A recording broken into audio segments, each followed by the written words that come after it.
Captain America is a Marvel film from about 10 years. It was 10 years ago, right?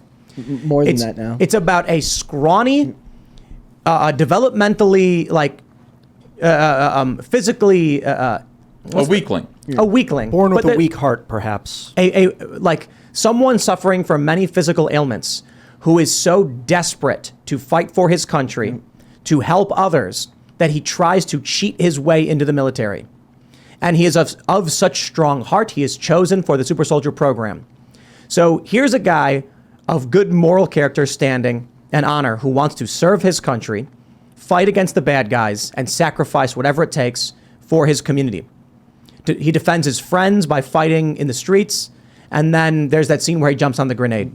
His motivation is to sacrifice himself for everyone else. Self-sacrifice. Self-sacrifice. Yep. Captain Marvel's motivation was to benefit herself and to be able to do whatever she wanted. Captain America, his whole motivation is we don't trade lives. We're not going to sacrifice one for any. He's a deontological moralist. Thanos is utilitarian. Thanos wants to kill half the universe, save half the life.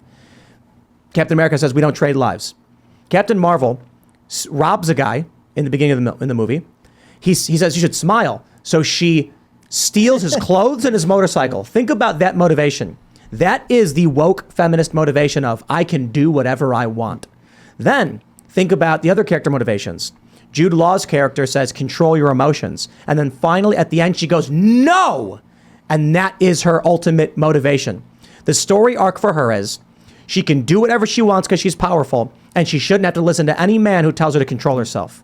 Captain America's motivation is, I will die for you so you can live a better life. It is the Hillary Clinton quote personified when she said, women are the real victims of war because their husbands and their brothers and their sons die.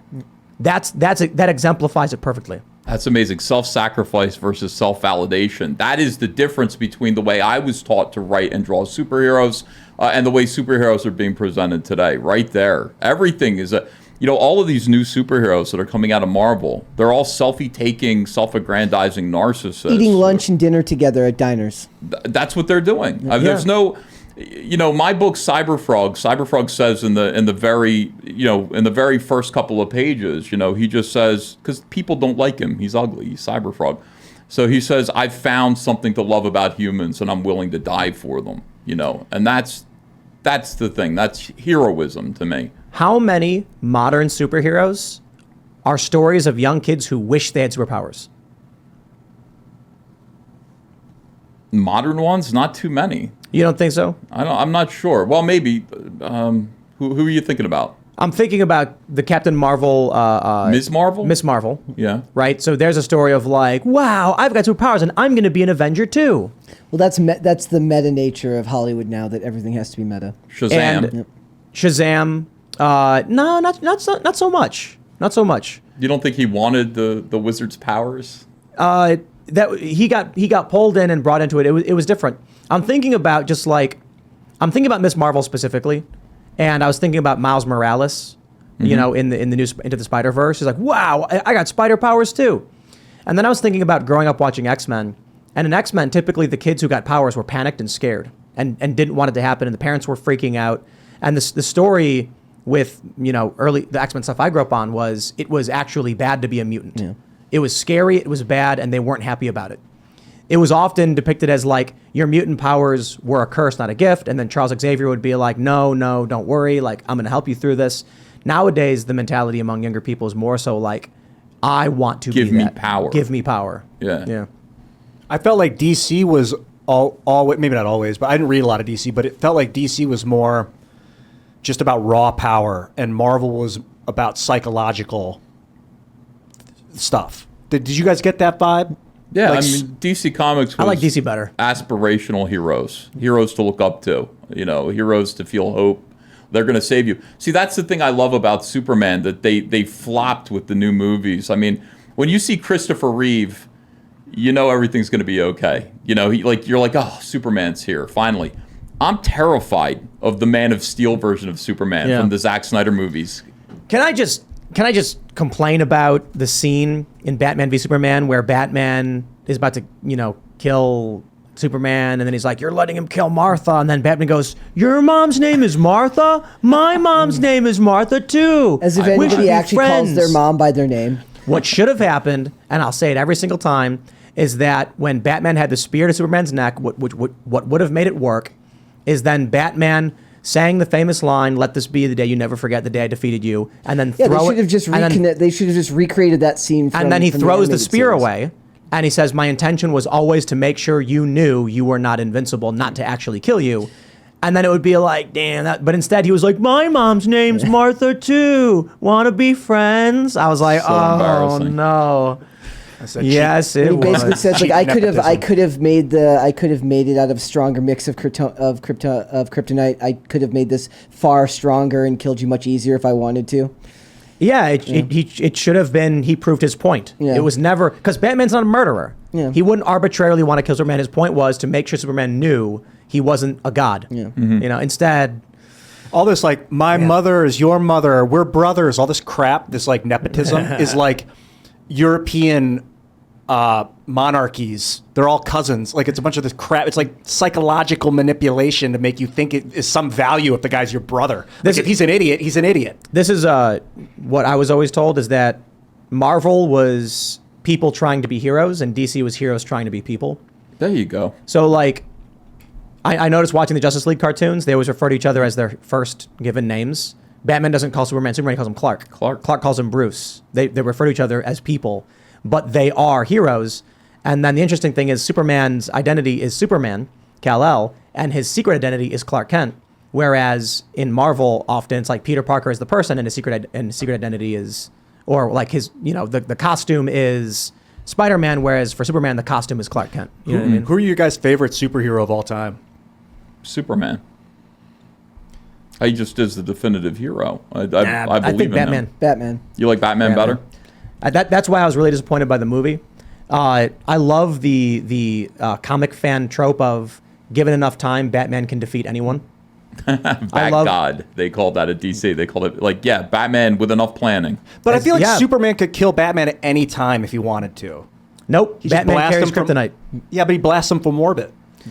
Technically, I would say technically, but yeah, I guess the issue is there are a lot of super powerful villains who are on par with Superman that haven't been able to take down Batman because Batman is a figment of our imagination.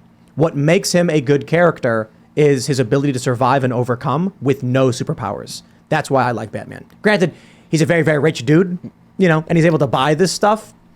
It is what it is. The fantasy is we could be Batman. Yep. We could train ourselves. We could have enough money. We could be Batman. That's the whole thing. But you can't, fly. You can't do those things. Batman's just a dude, but he's a martial artist. He trains right. He eats right. He gets beat up. He gets injured sometimes. He gets his back broken, and he rises back up to the challenge.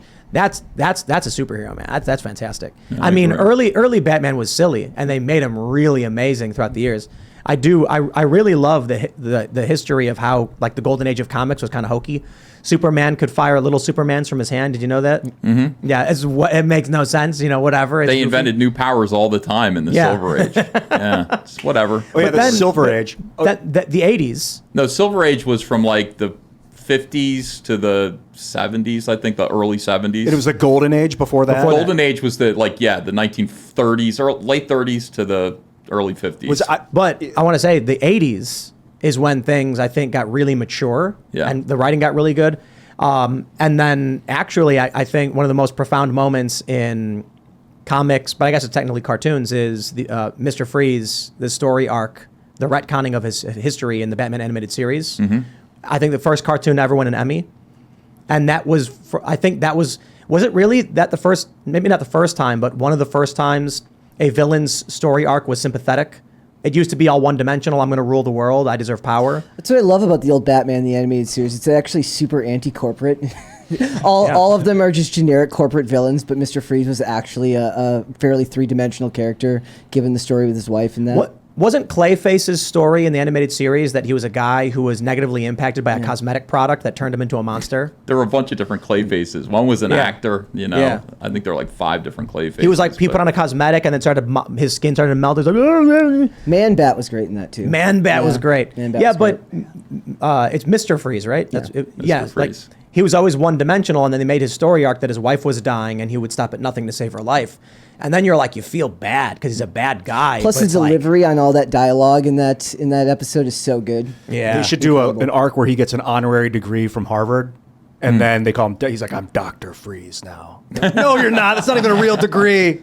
I'm just kidding. I mean, now obviously, what's it'd be gonna funny, now? Just wait. There's gonna be a comic that comes out soon where Mr. Freeze teams up with Greta Thunberg to reduce the They'll global do that. temperature. She got They the did honorary the- degree. No, that's why I brought it up. Don't give Marvel them and ideas DC like that, Marvel- please. No, please. I hope they keep producing this garbage and they destroy themselves.